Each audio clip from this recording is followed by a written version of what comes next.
오늘 우리가 이제 나누게 되는 그 이스라엘의 상황은 우리에게 적나라한 그 민낯을 보여주고 있습니다. 대체 이스라엘의 끝은 어디까지인가에 대해서 함께 좀 살펴보게 됩니다. 그래서 오늘 말씀을 이렇게 함께 나눌 때에 이 말씀이 오늘 나에게 적용해서 나의 민낯은 어디까지이고 또한 나는 그러면 하나님 앞에서 어떻게 서 있어야 하는가에 대해서 함께 묵상해보는 귀한 시간이 되기를 소망합니다. 현재 이스라엘의 상황은 우리가 계속해서 살펴보고 있듯이 포로에서 귀환한 자들의 이야기입니다. 그들은 왜 포로가 되었습니까? 이스라엘이 남부로 갈라진 후 아수르와 바벨론을 통해서 이스라엘은 왜 망하게 되었습니까? 바로 하나님 앞에서 죄악 때문이었습니다. 말씀을 거스르고 우상을 숭배한 그 죄 때문에 이스라엘은 망할 수밖에 없었습니다. 마치 하나님께서 계속해서 호의를 베풀고 그 베풀던 호의를 그들은 당연한 것으로 여기고 마치 그것이 자신들의 권리로 착각하며 하나님 앞에서 반역하는 삶을 살았습니다. 그 포로로 잡혀간 그들은 70년을 살아가게 되고 예레미야 예언처럼 그 70년의 그 포로 생활이 고레스 칙령이 내려짐으로 말미암아 1차 포로민들이 귀환하게 되었습니다. 귀환한 백성들이 제일 처음에 한 것이 무엇이었습니까? 그것은 바로 성전 재건이었습니다. 여러 방해가 있었음에도 불구하고 스룹발벨과 그 예수아를 중심으로 하여서 학계 스가랴 선지자들을 통해서 성전을 재건하게 됩니다. 그리고 아닥 사스다 왕 그 7년에 율례학자요 학자 겸 제사장인 에스라와 함께 예루살렘에 돌아오는 2차 포로 귀환 사건이 이제 일어나게 됩니다. 2차 포로 귀환이 일어나면서 에스라는 하나님의 지혜를 따라서 하나님의 율법을 가르치는 그 역할을 담당을 했습니다. 그리고 그에게 주어진 권한이 7장에 보시면 무릇내 하나님의 명령과 왕의 명령을 준행하지 아니하는 자는 속히 그 죄를 정하여 혹 죽이거나 귀양 보내거나 가산을 몰수하거나 옥에 가둘지니라 하였더라 라는 이 말씀처럼 대단한 권한을 가지고 있었습니다. 그만큼 포로 귀환민들에게 하나님의 말씀을 가르치는 작업은 대단히 중요한 작업이었고 또한 필요한 사역이었습니다. 그 에스라가 돌아오고 있는 이 시점은 성전이 재건된 후 약 57년 후이며 1차 포로 귀환민들이 일어난 지 80년 정도가 지난 시점에서 이제 에스라가 돌아오게 됩니다. 아마 1차 포로 귀환민들의 다수는 죽었을 가능성이 큽니다. 그리고 그들의 자손들 또는 자손들의 자손들이 지금 살아가고 있는 그런 상황입니다. 이미 1차 포로 귀환민들의 그 자손들은 수십 년이 흘러가는 상황 속에서 첫 귀환할 때 그들이 가졌던 그 마음의 결단이나 하나님의 말씀을 상기하는 일이 흐려질 수밖에 없었습니다. 왜냐하면 그들을 말씀으로 양육하고 가르치는 지도자가 딱히 없었기 때문입니다. 그래서 에스라를 통한 교육은 이미 오랜 시간 포로 생활을 통해서 산산조각이 나버린 그들의 신앙의 교육의 필요와 또 귀한 후에 오랜 시간을 살다 보니 하나님 앞에서 그들이 어떤 존재인지 그들이 어떻게 살아가야 되는지의 그 의미에 대한 회복이었습니다. 또 하나님을 우리의 일상으로 모시고 와서 하나님을 드러내야 하는 아주 중요한 작업이었습니다. 그래서 에스라는 예루살렘으로 귀한 후 그것을 너무나 잘 알고 있었습니다. 이스라엘 백성 또한 이 성전을 재건하면서 스룹발벨과 예수아 때로는 그 선지자들을 통해서 하나님의 말씀을 들었고 그들이 다시 붙들고 의지해야 할 분은 바로 하나님인 것을 그들은 당연히 알 수밖에 없었습니다. 그러나 오늘 우리가 좀 이제 살펴보게 되는 이 말씀을 살펴보면 성전 재건 후에 여전히 바뀌지 않는 이스라엘을 함께 살펴보게 됩니다. 심지어 더욱 악행을 저질러서 무엇이 옳고 그른지에 대한 판단조차 희미해져 있는, 흐려져 있는 그 이스라엘들을 함께 나누게 됩니다. 특별히 이제 9장 1, 2절에 보시면 이스라엘 자손들의 방백들이 이방인들과의 그 결혼에 대해서 에스라에게 고발하고 있는 장면이 나오고 있습니다.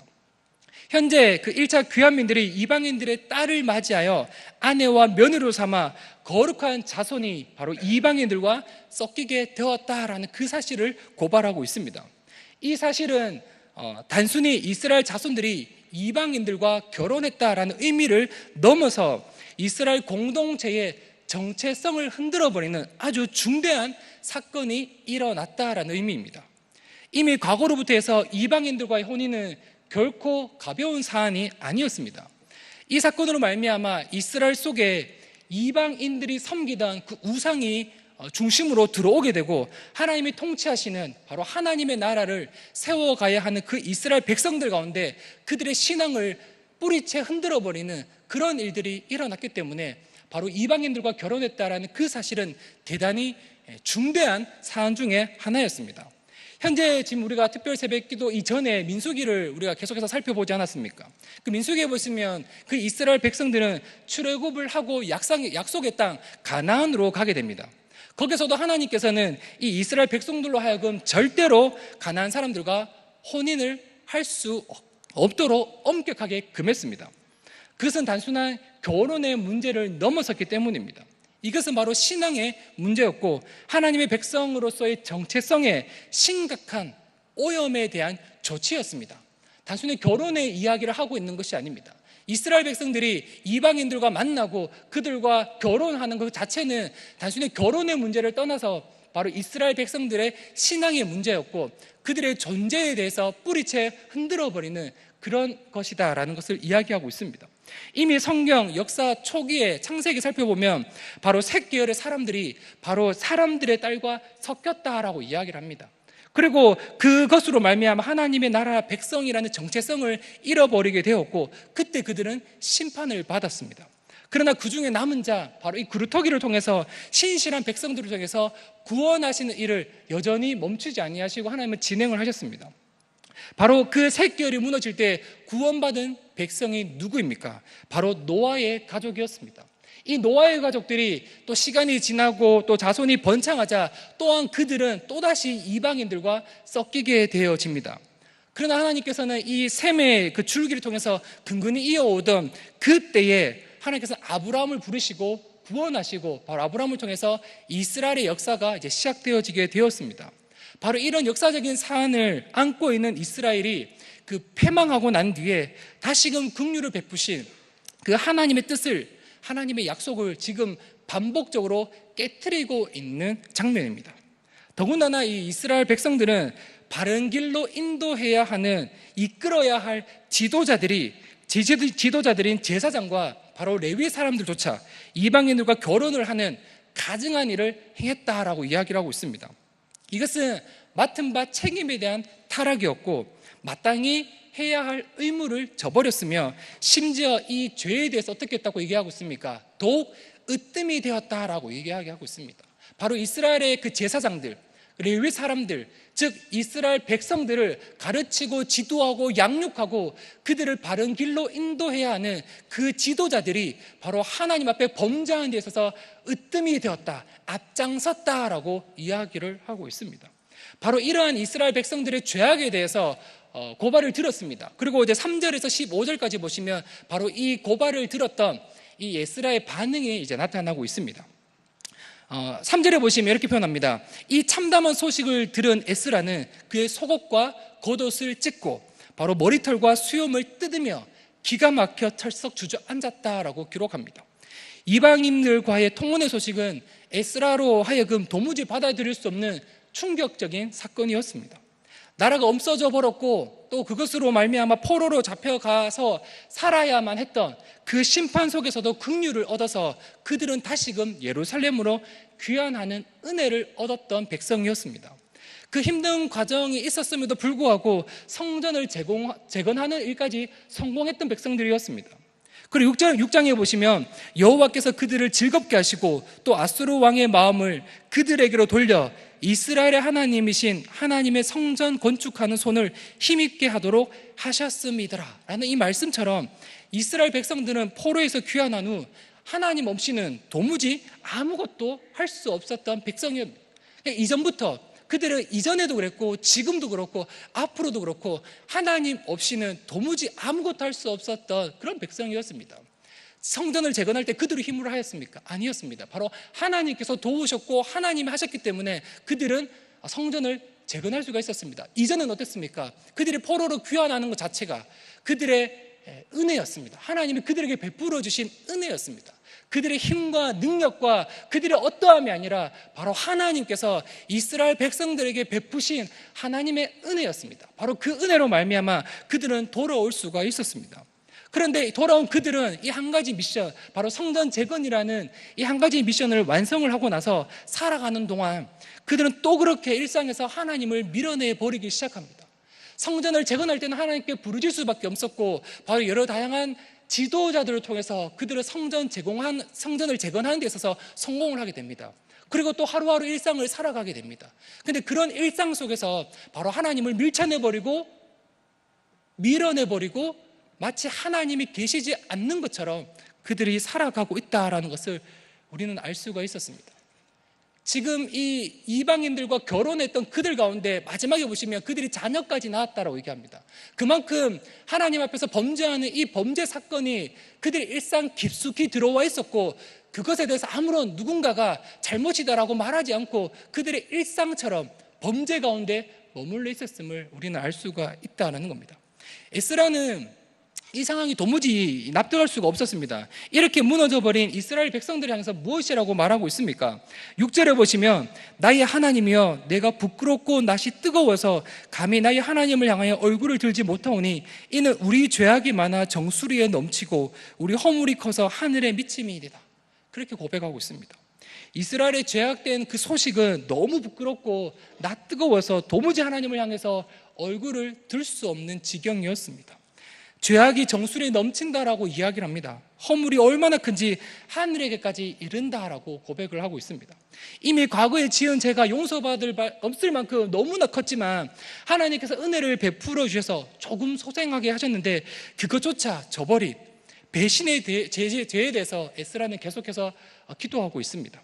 10절에 보시면 우리 하나님이여 이렇게 하신 후에도 우리가 주의 계명을 저버렸사오니 이제 무슨 말씀을 하오리까? 바로 이런 고백처럼 내게 입이 있어도 아무런 할 말이 없음을 할 수도 없음을 고백하고 있습니다. 에스라 참담한 심정을 10분 이해할 수 있는 구절입니다. 그러나 에스라는 이 이스라엘의 죄에 대해서 핑계치 않았습니다. 그리고 그들에게로만 돌리지도 않았습니다. 나와 우리의 하나님께 우리의 죄를 토로하며 기도하고 있습니다. 이어지는 구절들을 보시면 좀 과거의 회상을 통해서 좀 더 구체적으로 이 죄악에 대해서 고백하고 있는 장면이 나옵니다. 11절에 보시면 전에 우리가 얻은 땅, 즉 가나안 땅은 더러운 땅이다라고 고백합니다. 이것은 단순히 땅에 대한 이야기가 아닙니다. 그 땅에서 행해지는 수많은 불법과 우상 숭배로 인해 충분히 오염되어 있었고 도무지 깨끗해질 거리가 없는 죄악된 도시라는 의미입니다. 그런 땅이 곧 약속의 땅이었고 이스라엘 백성들은 바로 그곳에 들어가서 살아야만 했습니다. 그래서 하나님은 그들에게 그 가나안 족속들과의 그 통혼을 철저하게 금했고 반드시 멸절해야 함을 강조하셨습니다. 이것은 이스라엘 백성들의 신앙을 지켜내기 위한 조치였습니다. 하나님의 백성들이 하나님이 통치하시는 그 하나님의 나라를 세워가는 아주 중요한 근본이었습니다. 신앙의 순결과 복음의 순수성을 지키기 위한 조치였습니다. 그러나 이스라엘은 가나안을 정복한 후에 그들의 딸을 아내로 삼고 자기의 딸을 그들에게 내어주며 그들이 섬기던 우상을 그대로 섬기는 폐악을 저지르는 지경에 이르렀습니다. 가나안 땅의 더러움으로부터 자신을 구별하기를 포기하고 그들과 함께 되어 버렸습니다. 그 더러움을 이 끝에서부터 저 끝에까지 가득 채웠다라고 오늘 본문 11절은 이야기하고 있습니다. 결국 이런 죄악으로 말미암아 심판을 받게 되었으나 지은 죄보다는 형벌을 하나님께서 가볍게 하시고 또 이만큼이나 백성들을 남겨주신 것을 회고하고 있습니다. 에스라는 지금 포로 귀환민들의 그 범죄 소식을 듣고 왜 과거의 죄악의 상태와 심판에 대한 이야기를 하고 있습니까? 지금 동일한 범죄 가운데 놓여져 있는 그들의 다음 사태가 어떤지 분명히 알고 있다라는 의미입니다. 지금 이런 작태의 결론은 심판이라는 하나밖에 없는 결론에 도달할 수밖에 없음을 이야기하고 있습니다.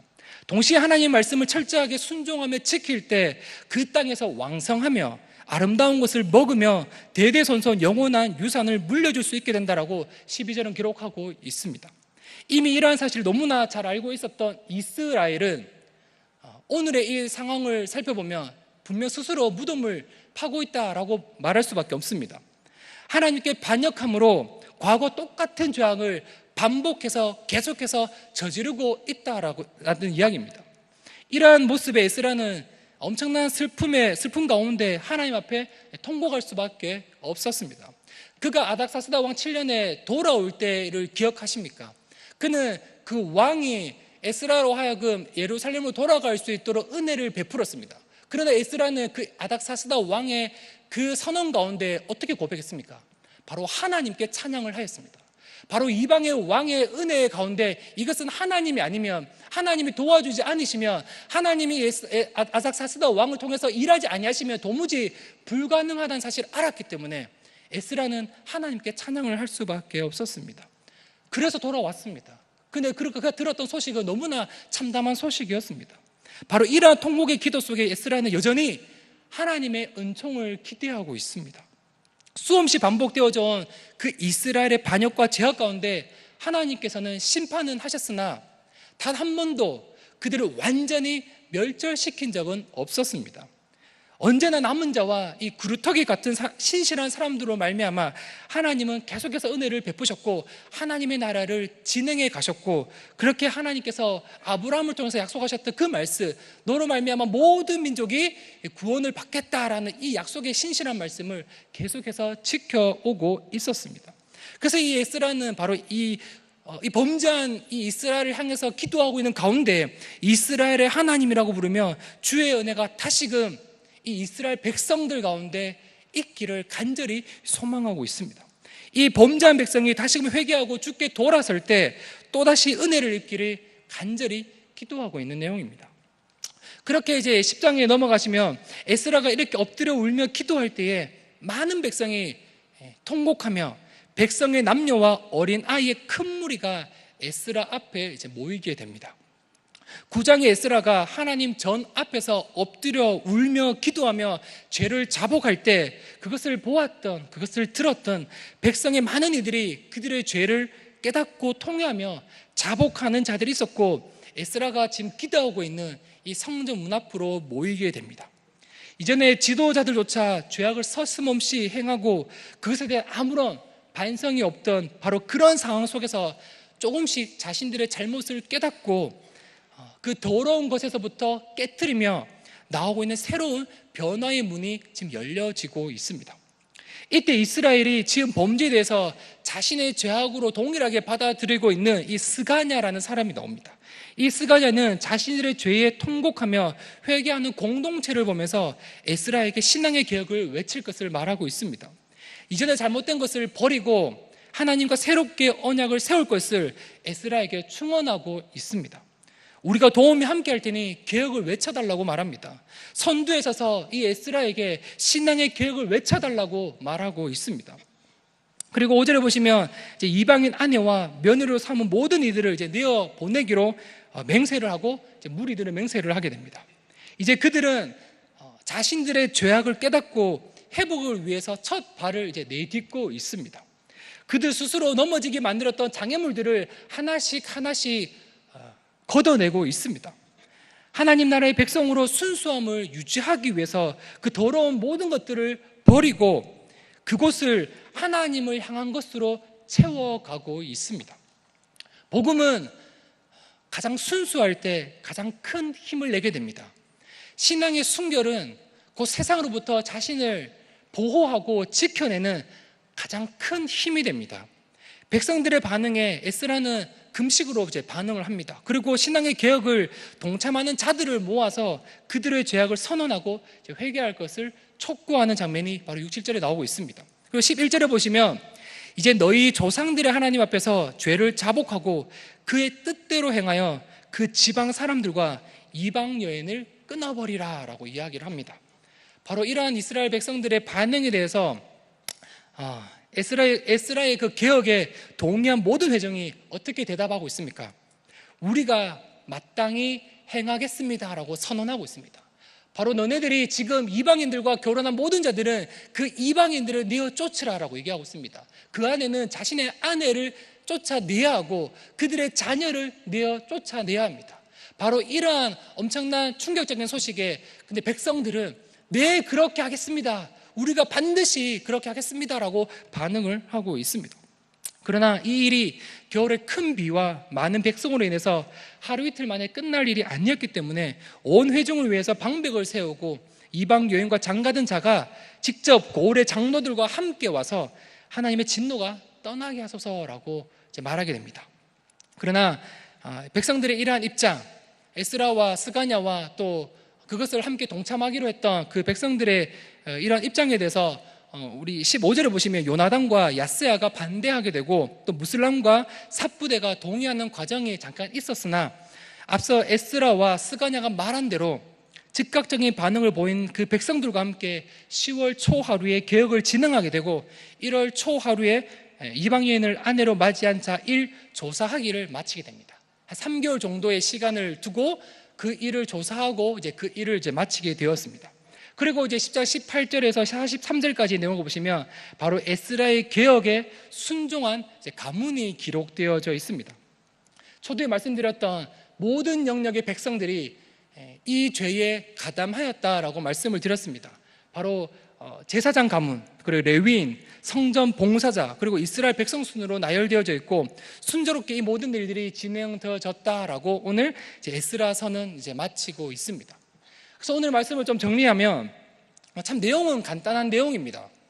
에스라는 그 바벨론 포로민들과 함께 예루살렘으로 돌아오게 됩니다. 돌아오자마자 에스라가 들었던 충격적인 소식이 무엇이었습니까? 바로 이스라엘의 모든 백성들이 이방 여인과 결혼하여 거룩한 백성이 이방 족속과 서로 섞이게 되었다라는 엄청난 소식이었습니다. 바로 하나님의 은혜로 말미암아 이방 땅에 살고 있었던 이 에스라는 바로 그의 왕의 은혜로 이전에 일하셨던 또 하나님의 은혜로 말미암아 힘들게 어렵게 다시 예루살렘 복귀하였습니다. 근데 그 복귀하여서 들었던 소식은 이스라엘의 모든 백성들, 제사장, 레위인, 성전 봉사자, 백성 할 것 없이 모든 자들이 바로 이방인 족속들과 섞이게 되었다라는 참담한 소식이었습니다. 이것은 꽤 오랫동안 진행되어진 삶이었습니다. 세대가 흐르면서 너무나 익숙한 것으로 그들의 삶 속에 깊숙이 자리 잡고 있었던 죄악의 모습이었습니다. 성경 초기 역사부터 시작해서 이방인들과의 연합이 주는 위험성은 너무나 컸습니다. 그 일로 말미암아 그들은 끊임없이 심판을 받았고 하나님의 진노를 살 수밖에 없었습니다. 그래서 이 사건은 거룩한 백성으로서의 삶과 밀접한 관계가 있기 때문에 대단한 중요한 사건이었습니다. 바로 이 거룩한 자손이 이방 족속과 섞이는 것은 결코 용납할 수 없는 그런 일이었습니다. 결혼의 의미를 넘어서서 그들의 신앙의 혼합주의가 일어나게 되는, 혼합주의를 가져오게 되는 그런 중대한 일이었습니다. 하나님을 섬기고 하나님의 통치를 받아야 하고 바로 그들을 통해서 모든 이방인들에게 하나님의 살아계심과 살아계신 그 하나님을 전하고 나타내고 드러내야 하는 그 이스라엘의 백성들이 이방을 섬기는 그들과 함께함으로 하나님은 떠나가고 바로 그들의 삶 속에 우상이 깊숙이 들어오게 되었고 바로 우상을 숭배하는 그런 일들이 오늘 이방인들과 결혼하게 되는 이 일로 말미암아 이렇게 진행되어져 왔다라는 겁니다. 이것은 심각한 일이었습니다. 단순히 결혼의 의미를 넘어선다라고 계속해서 말씀을 드리고 있습니다. 과거 이 일로 인하여서 이스라엘은 패망하게 되었습니다. 바로 나라가 사라지게 되는 그런 지경에까지 이르게 되었습니다. 그럼에도 불구하고 포로로 잡혀가서 다시 돌아오는 그런 은혜를 입었음에도 불구하고 여전히 그 이스라엘 백성들은 이방 여인들과 함께 하게 되므로 그들의 삶 가운데, 신앙의 중심 가운데 하나님이 아닌 우상을 두게 되었고 바로 그 우상으로 말미암아 하나님의 질투를 불러일으켰고 하나님의 심판을 그들은 받을 수밖에 없었습니다. 바로 우상과 그 불법과 범죄로 가득 찬 생활을 그들의 삶 깊숙이 살아갔다라는 것입니다. 이스라엘은 논할 것 없이 이 모든 범죄 가운데 가담하였고 제사장으로부터 백성에 이르기까지 모든 자들이 하나님의 나라를 드러내기보다는 바로 우상의 나라로 만들었고 그들과 함께 되어졌습니다. 그들과 구별되어지기를 포기하였고 그들과 하나 되는 데 있어서 힘써 일했다라는 의미입니다. 백성들과 하나님 사이에 중재해야 했던 그 지도자인, 그들을 올바른 길로 잘 인도해야 되는 그 지도자들조차도 다 무너지고 말았습니다. 성전에서 봉사하며 이것 하나하나가 하나님께 어떤 의미를 가지고 있고, 그들은 매번 어떻게 하나님을 바라보아야 하고 어떻게 살아야 하고 하나님을 생각할 수밖에 없었던 그들이 이방의 여인들을 취하면서 그들의 삶 가운데 우상이 들어왔다라는 것은 이미 그들은 신앙의 혼합주의로 말미암아 이것이 무엇이 잘못되었는지를 전혀 모른 채 살아가고 있다라는 의미입니다. 하나님도 섬기면서 우상도 똑같이 섬기고 있는 겁니다. 매번 제사를 지내면서 제사의식 가운데 하나님도 바라보았지만 그들의 삶 중심에는 또 다른 우상으로 말미암아 그들은 하나님과 우상을 동시에 섬기고 있었습니다. 아니요, 이 말이 잘못된 것이죠. 하나님과 우상을 동시에 섬길 수가 없습니다. 아마 그들은 철저하게 우상만 섬기며 살았던 그 순간이었습니다. 그 순간 가운데 에스라는 울부짖을 수밖에 없었고 하나님께 기도할 수밖에 없었습니다. 과거로부터 그런 패망하는 가운데 하나님은 그들을 완전히 멸절하지 아니하시고 은혜를 베푸셔서 조금 소생케 하셨습니다. 늘 한 사람, 때로는 소수를 통해서, 신실한 사람들을 통해서 하나님의 약속된 말씀, 그 말씀, 모든 민족으로 복을 주시겠다라고 하신 그 약속의 말씀을 계속해서 진행시키고 있었습니다. 오늘 이스라엘 백성들 동일하게 하나님은 에스라를 통하여서 통곡하며 자복하며 회개하는 기도를 하게 하셨고, 바로 이 기도에 동참하는 자들을 하나님께서는 만들어 주셨습니다. 결국 이 일로 말미암아 그들 가운데 그런 범죄의 사실들을 깨닫고 하나님의 성전 앞에 나와서 그들의 죄악을 통회하며 자복하며 기도하며 그들이 잘못된 것들을 깨트리고 다시금 하나님께 돌아오고 있는 이 이스라엘 백성들을 우리는 보고 있습니다. 저는 이 말씀을 준비하면서 하나님 말씀대로 살아간다는 것이 얼마나 어려운가라는 것을 계속해서 생각을 하게 되었습니다. 신앙을 붙들고 살아간다는 것, 매주 주의 말씀을 듣고 새벽에도 말씀을 듣고 심지어 그 말씀을 나누기까지 하면서 이 말씀을 붙들고 살아간다는 것이 얼마나 어려운 것인가에 대해서 좀 많은 생각을 했었습니다. 참 답답했습니다. 우리는 왜 하나님께서 지으신 대로 그렇게 살아갈 수 없을까? 이후에 찬양하겠지만 왜 우리 낮은 해처럼 밤엔 달처럼 그렇게 지은 바대로 살아갈 수는 없는 것일까? 마음은 원이로되 육신이 약해서일까? 아니면 솔직히 그럴 마음조차 없는 것일까? 때로 나의 욕심과 나의 못난 자아 때문에 하나님을 가까이 하는 것이, 때로 내 삶에서 하나님을 드러내고 나타내고 하나님을 증거하는 그것이 내 힘으로는 도무지 불가능하다라는 이 단순한 사실이 다시 한 번 더 깨닫게 되어지면서 소름이 끼쳤습니다. 그래서 결론은 하나님의 도우심이 아니고서는, 예수님의 도우심이 아니고서는, 내 안에 내주하시는 성령 하나님의 도우심이 아니고서는 내가 도무지 이 죄악 가운데 이겨낼 수 있는 방법이 없구나라는 것을, 그 단순한 사실을 다시 한 번 더 깨닫게 되었습니다. 우리 현재 특별 새벽 기도를 통해서 살펴보고 있는 이 사상의 말씀을 보십시오. 그 우매하고 난잡했던 그 이스라엘의 상황들을 보시면서 어떤 단어가 떠오르십니까? 그들이 몰락이라는 단어가 떠오르지 않습니까? 출구 없는 막다른 길, 절벽의 끝, 이런 것들이 떠오르지 않습니까?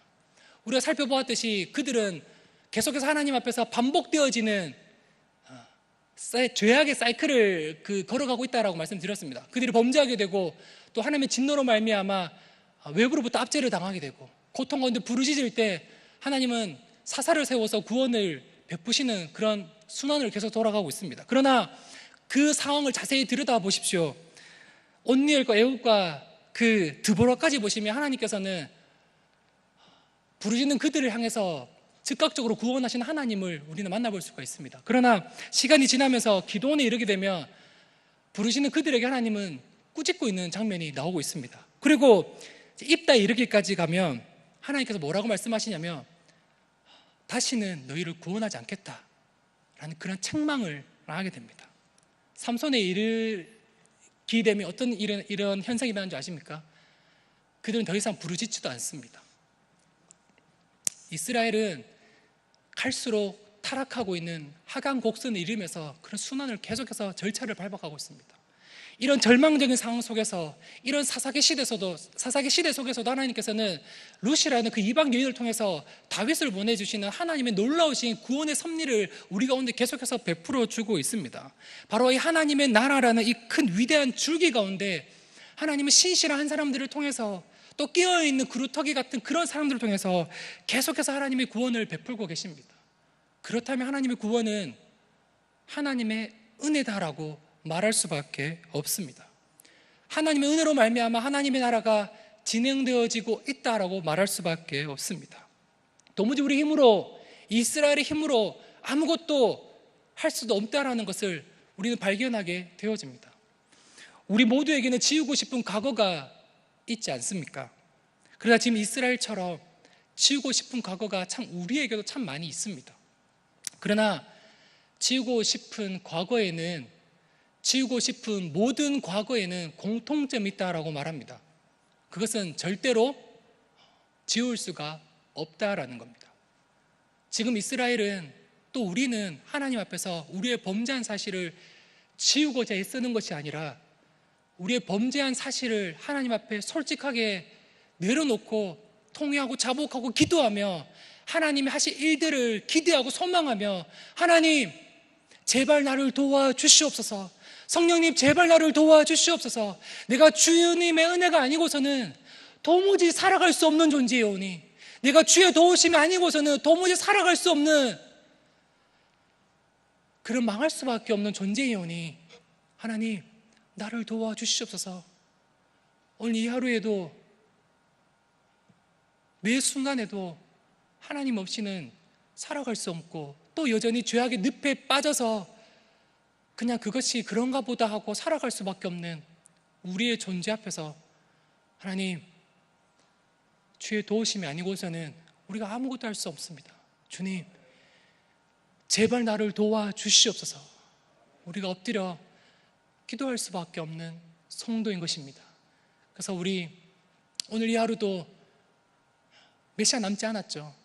그러나 우리 남지 않은 이 시간 가운데 범죄할 수 있는 수많은 가능성이 놓여져 있는 존재들입니다. 그래서 하나님, 오늘 내가 잠자리에 드는 순간, 때로는 잠자리에 들어서까지, 그리고 내일 새벽에 일어나 또 이 자리에 함께 모여있는 그 순간까지, 매 순간순간 하나님 내게 은혜를 베풀어 주시옵소서, 내게 은혜를 베풀어 주시옵소서, 도와주시옵소서. 그렇게 기도할 수 있는 그리고 모든 우리 내일의 성도가 되기를 소망합니다.